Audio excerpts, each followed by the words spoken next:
I've clicked the button on YouTube. We're live. What's going on, everyone? It's Adam and Craig with Grandstand Golf. This is our round 2 DFS Showdown targets for the 2021 Arnold Palmer Invitational. Craig, how you doing tonight? Are you are I'm you pretty good. are you playing boldly enough to win this I DFS? am playing boldly enough to win. My approach of having Rory and Bryson and Victor Hovland together in lineups is paying some dividends. Not all three of them, but a Yeah, lot of commingling going on.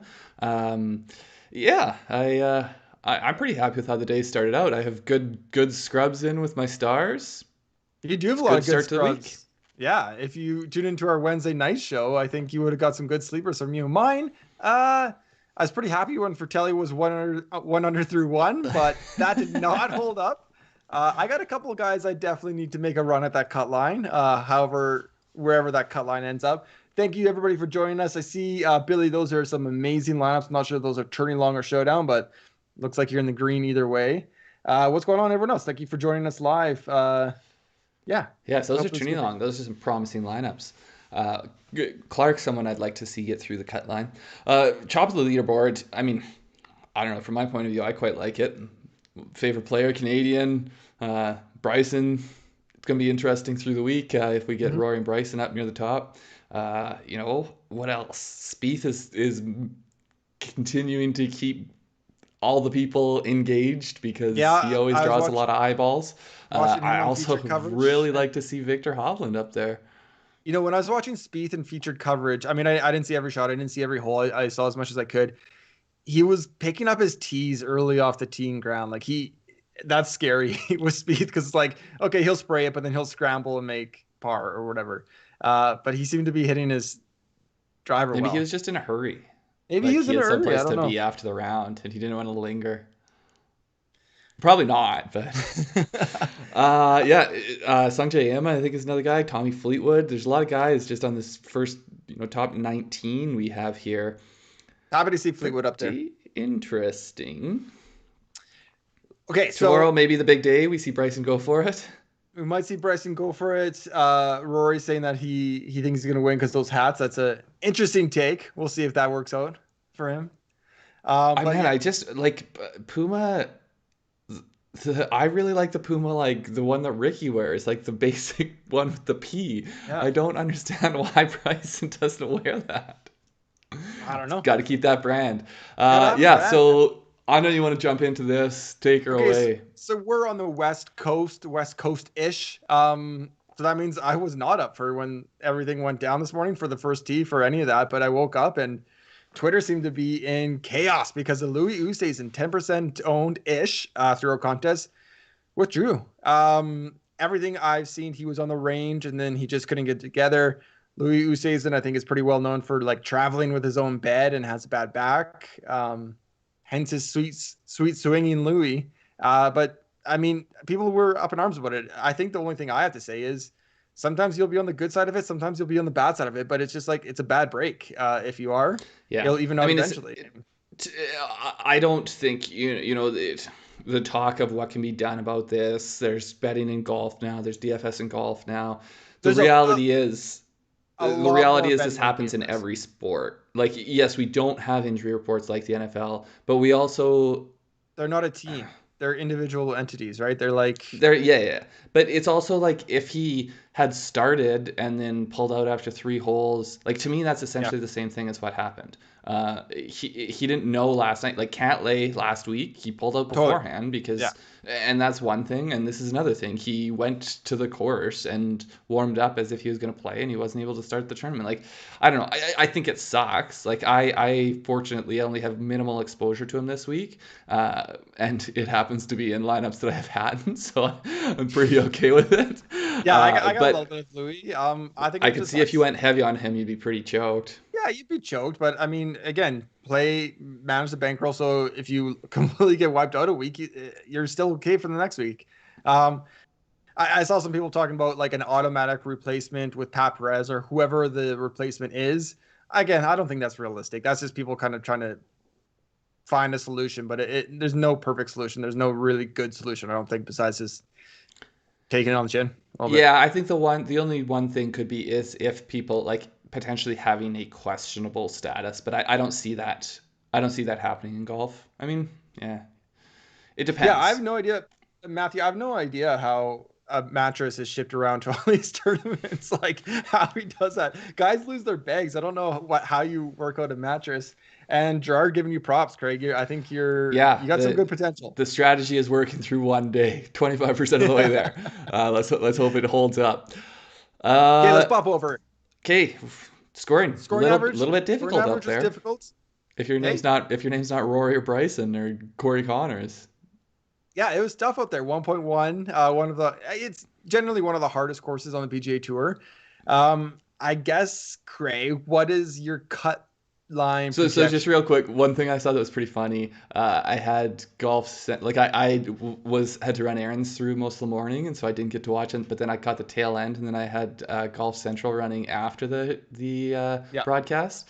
And there was a Rory interview, and I think he said something like, "Oh, it's like a fairly easy course," and I was just like, "Says the guy that's been top 5 here for 4 years straight," and Doesn't he have uh, the best scoring average next to Tiger? yeah, it's Yeah. so funny as it's like the hardest course on tour last year. It's like a Yeah. pretty easy. Like there's places you can bail out safe. It's fairly straightforward. I think he meant more the it might be difficult to execute, but the approach to it Yeah. is fairly easy. But yeah, just classic. I'm so great that this Con- is easy to me. yeah. Congrats, Christian. That's an awesome start. Yeah, I'm feeling pretty good about my 50% Rory right now. That's for sure. I think he's going to hmm be he's going to be there for the. I don't Especially his know. ownership's low. It's under 20. I actually didn't really I look. mean, I it's mean, around. I want to say it's 19% somewhere around there. But cut when I line wake up predictions. after Sorry. when I wake up after golf starts, I kind of feel like I'm out of it. So I miss like I don't even know if I checked all my guys like how much owned they are, but like Burns was blowing up and Hideki was. You're just It's hard to nursing get. your You have to catch wounds up. already. Yeah. Cut line predictions. I'm saying +2. I think it's going to be pretty straightforward. I think it's going to play similar tomorrow as to what it did today. I think we're going to move back another stroke, and yeah. I think there's going to be pain, and there's going to be pain for me. I'm going to say +1, and there's going to be similar to 2 weeks ago at Genesis. There's going to be guys at the +2 that I feel like could have made a run on the weekend if they got through. I just told my guys on the right side of it. Genesis killed me. So Yeah, biggest sweat. What's yours? Do you have one ready to go?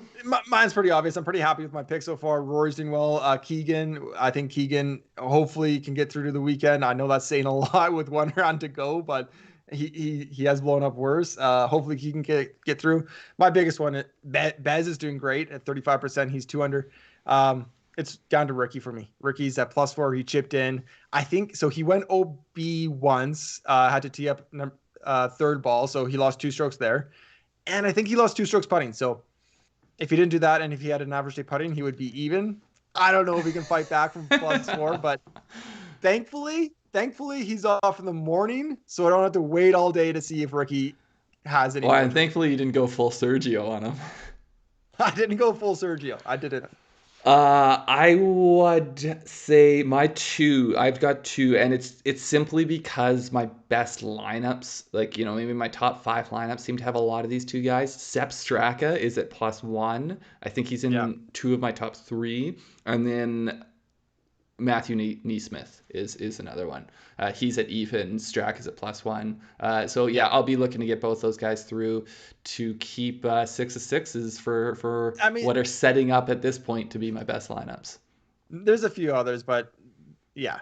I did. Michael has a good point. Or not a good point, a sad point. He forgot to enter lineups for a single entry. That happened to me last weekend. There's the showdown, and then there's like that halfway late round captain mode.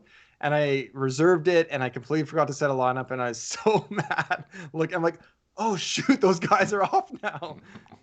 The only thing I can say is like throw It 6 guys in sucks. there, and then Oh throw yeah, 6 guys, and then adjust it later. yeah, and that's actually what I did. I saw that typically I place my multi entries over on DraftKings and then single entries on FanDuel, and so when I reserve it, I don't think through it. I'll throw guys in Yeah. there and then I'll um, I don't always change it. Like, it's sort of like my gut feeling plays, and then Yeah. usually I'll go in and change it though. Like, and I'm happy because I changed it from, I had Hovland and I had a little bit of money left on board, and I switched it for Rory, and then I forget what the other one is. Okay. I think I had to bump someone down to Bez. I forget exactly how it worked out. Brandon McNeil, complimenting Craig's strategy. Shouldn't sleep on Adam's 50% Rory. I think we can just blow past that. Adam, I think he's just riding he just knows that I was going to play Rory, so he just followed me. That's all it is. Ricky's putter has lost his face. I agree with that, but I don't know. We'll see. I don't have a lot of hope, but you never know. Yeah. Yeah, should we jump into it? Anything else? No, I guess I would say, yeah, no, let's jump into it. So I have a general theme for my 3 picks today. I don't know if you do as well, but I have a general theme. Showcase Showdown style? Showcase Showdown style. These guys are, I think, really good pivots. And interestingly, this is a little teaser. They're all 3 of the guys I picked were positive in all 4 strokes gained categories. So a nice balanced start to the tournament for them. So first one, Bryson, 10,700. I don't think I'd change that price. I think that's wrong. I think that's wrong. I think he's 9,000. He's high 9,000. So my bad there. He went 67. He's 5 under, 6 birdies, 1 bogey. Did great stuff off the tee. If you're watching the feature group, he just kind of sent it. He sent it straight. He sent it long. He had really nice approaches into these greens. It felt a little bit like Winged Foot. We got that thick, rough. We got the course playing hard. It seemed to fit a little bit like Winged Foot for me, for Bryce in the U.S. Open. So 2.77 off the tee. He's good on approach, 2.14. Kind of fine. I mean, he's a better putter than what he did in round 1, but I'm completely fine with 0.87 positive.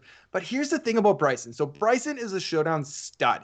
Even if he goes even, he might go even and get like 2 eagles, or he might go even and have 4 birdies. Like, he scores DFS points no matter what. Like, he can blow up. Absolutely, he can blow up. But his floor of DFS points is so crazy good. His 1 bogey today came from like that 1 foot, 1.5 foot missed putt. So he could have had a 3 foot. It could have been a great round. But at Bay Hill, I mean, we talked about Roy Bay Hill. At Bay Hill, Bryson is unbelievable. In over half his rounds, 9 of 17, he's gained over 3.25 strokes in total. Over 3.25. Like, that is an exceptional, like, hitting the ceiling often here. One of those was an amateur. I mean, those are Showdown optimal kind of days. Yeah. And one of those is like way back as an amateur. Like, he plays this course exceptionally well.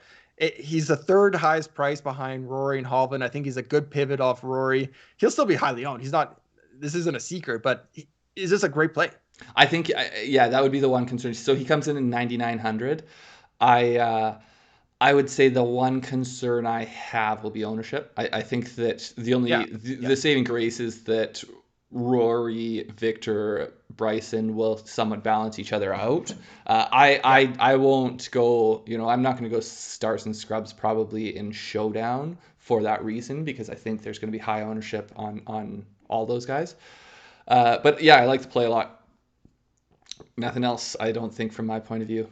My next one here, I'm going with actually one of the guys you love to play, love to bring up. I'm going with Sungjae Im at 9,500. He was 69 today, -3, eagle, 2 birdies, 1 bogey. I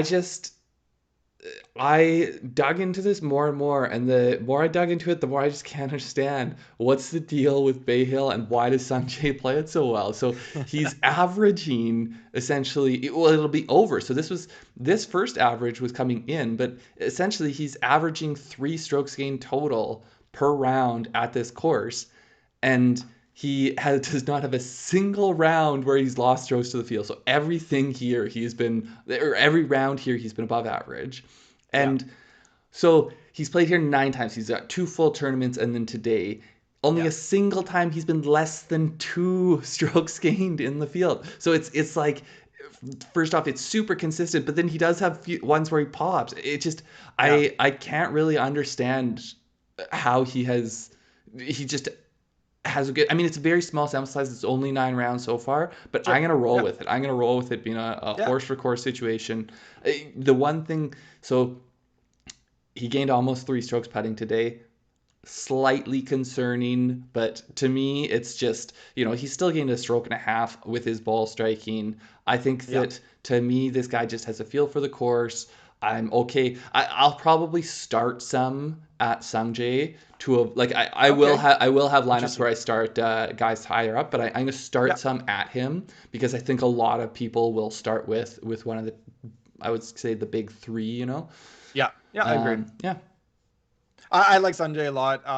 He'll be in at least one lineup, maybe one of three. I don't know how many I'm going to play. There's something with threes too. He's got third place, tied for third, and he's 3 under. Like, what's with him and threes at Bay Hill? It's like lucky threes or something. I don't know. There's something there. Yeah. Uh, yeah. Putting is a little bit like his other stats could be up there, but yeah, ride it until prove me wrong.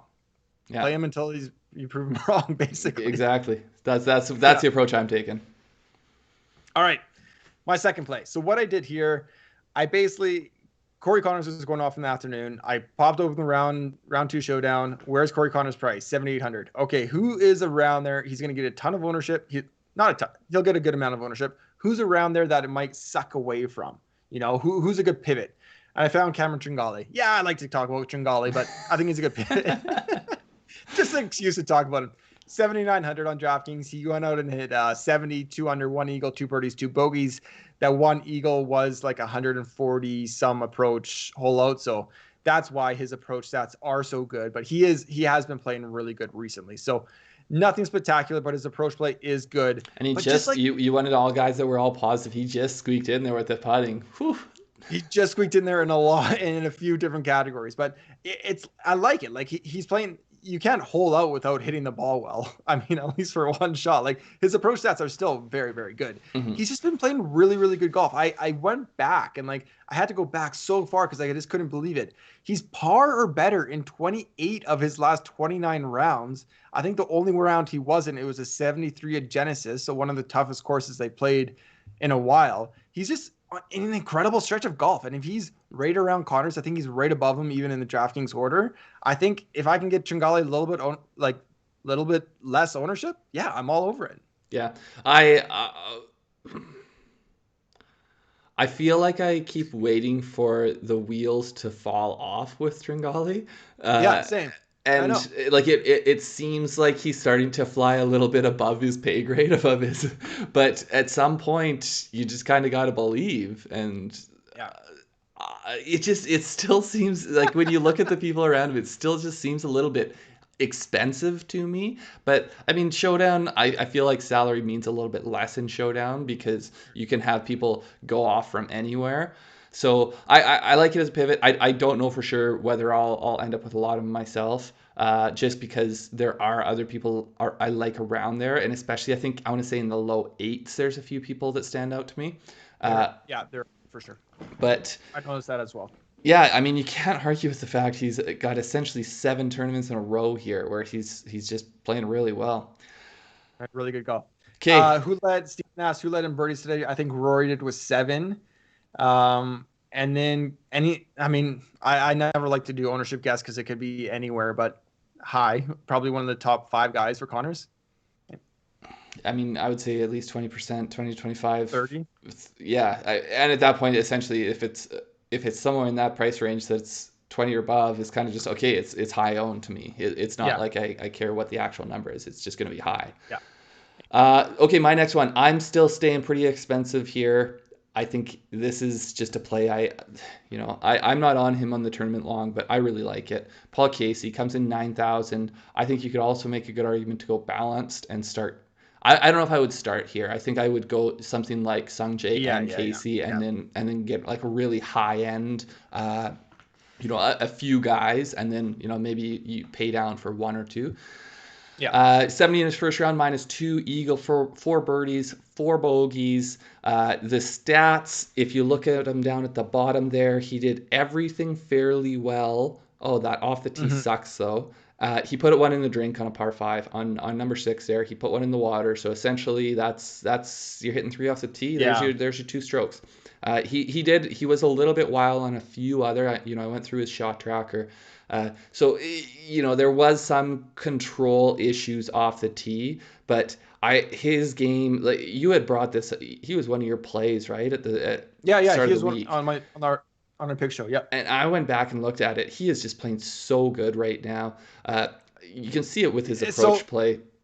if I can interrupt, Craig, like he's 50th in PGA Tour in strokes gained off the tee. He's top 50 in accuracy, top 40 in driving distance. Like that is an anomaly right there. Like Well, that's and for sure, if it wasn't for that one swing, like there was a yeah, couple other swings where he lost stroke. Like if it wasn't for that one swing, he'd be, essentially even. And yeah, then there was a few others where you could see that he bled away a few tenths of strokes, right. say from his usual, plus 0.5 maybe, or Yeah. usual recent. But regardless, he's playing really good golf right now. Things I want to point out: last 30 days in this field, he's second in strokes gained total. He's gaining almost 3 strokes behind only Victor Hovland, who we know how good Victor's been playing. A lot of it's coming tee to green. He's fourth there, gaining almost 2, and his approach play's been killing it. We saw that from him today. I just think it's one of these ones where when you can catch a guy like this on a heater, I think they're a great showdown play because he could go out there and shoot a 66. He could go out there.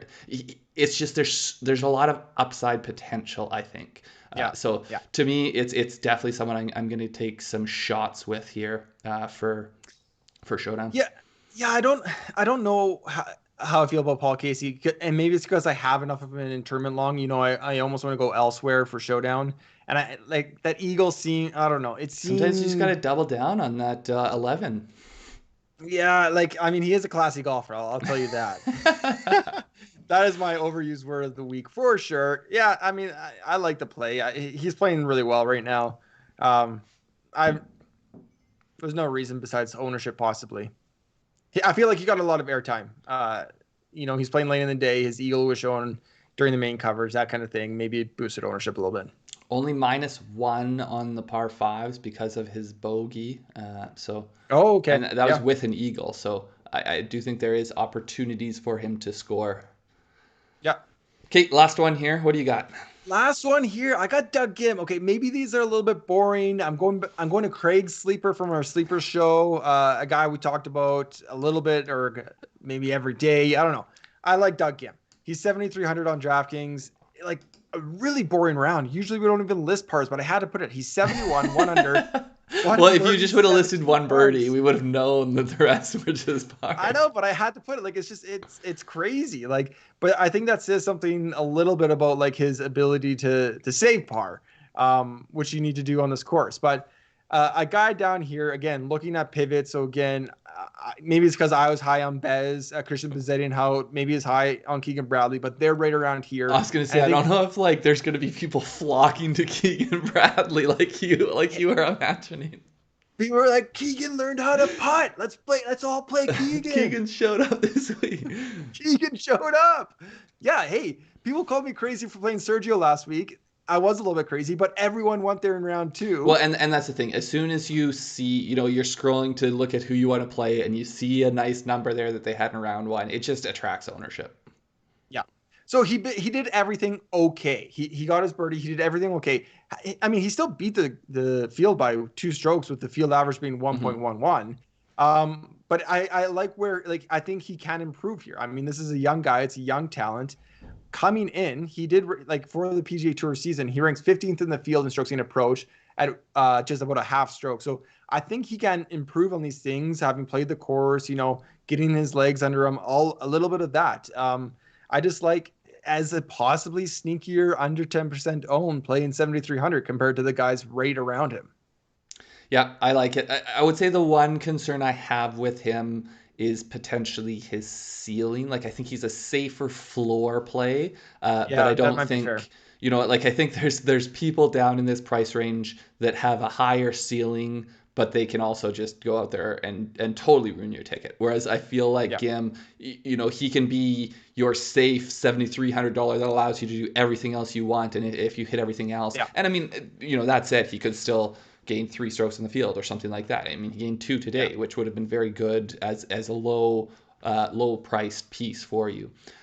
Yeah. So I said all three of my guys were positive in all four categories. That's not something I'm looking for. It just kind of happened to work out. I like that as a consistent opening round. There were only, from my count, 8 guys who did it.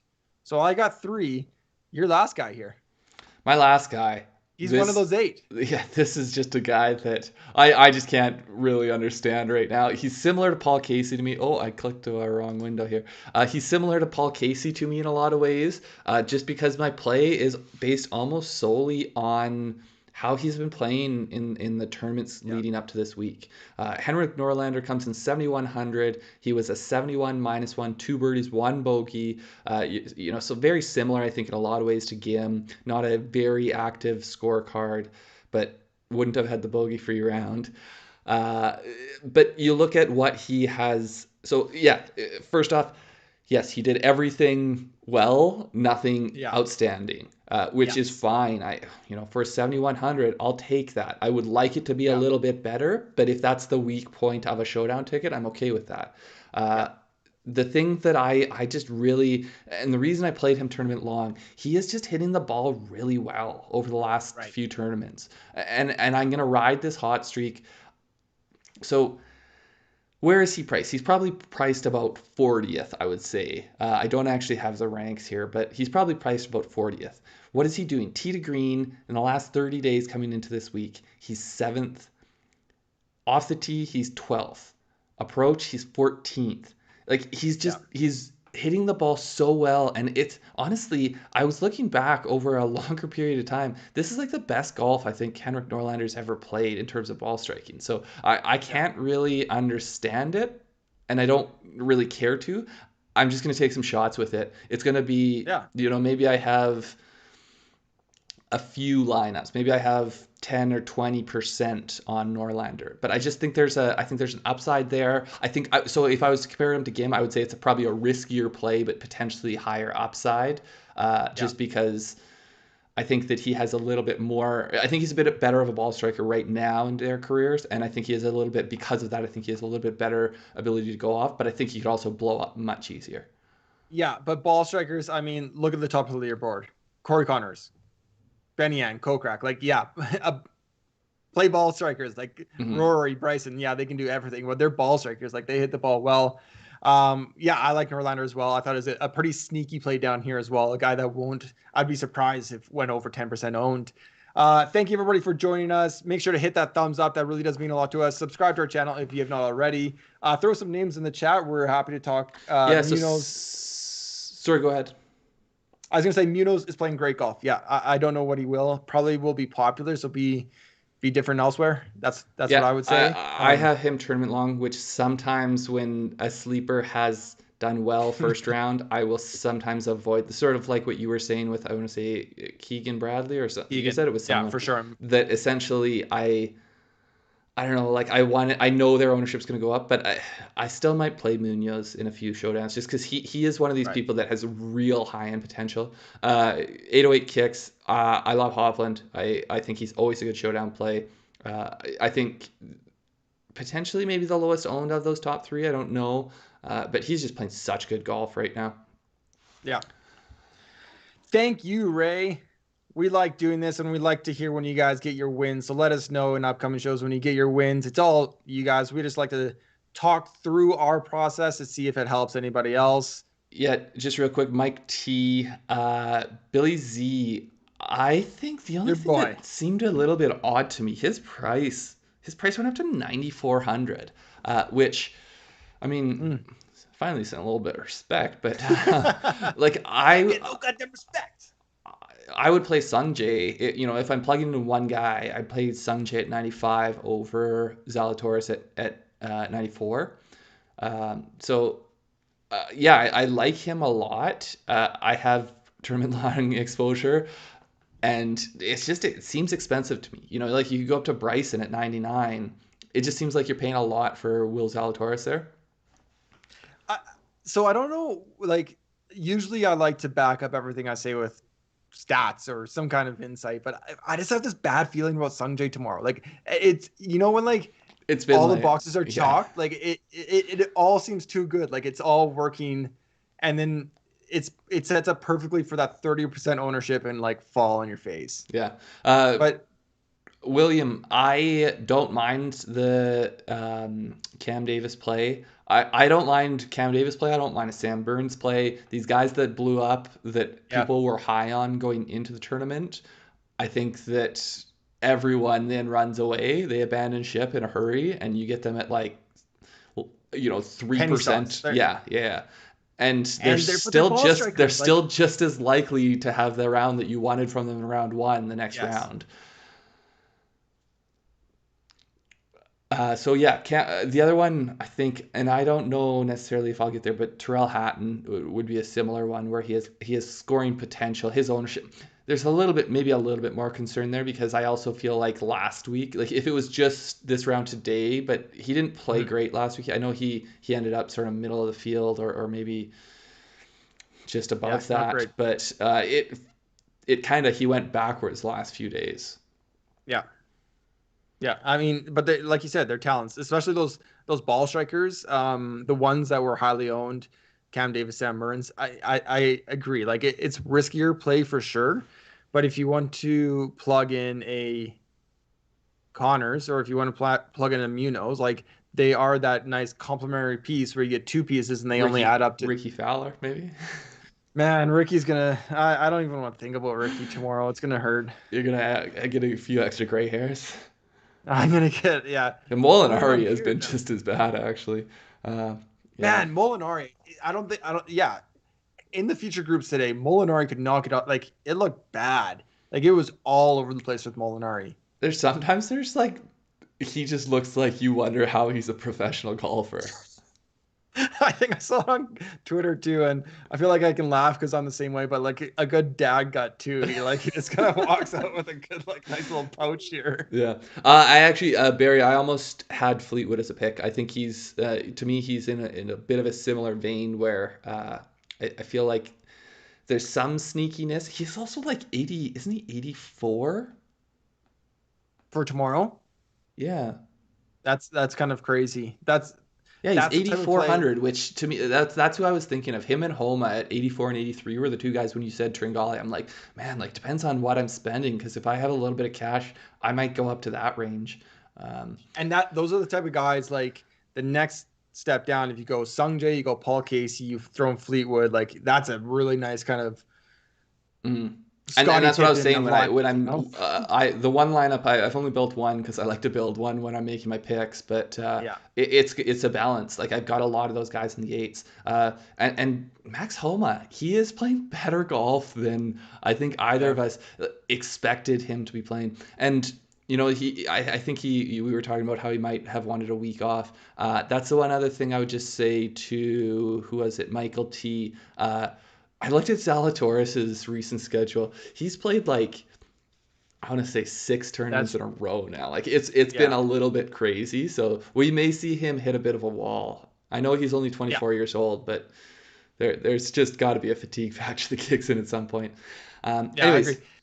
Okay, thanks for watching, guys. Hit that thumbs up. Good luck tomorrow. Let's get some cash. Yeah. Do it.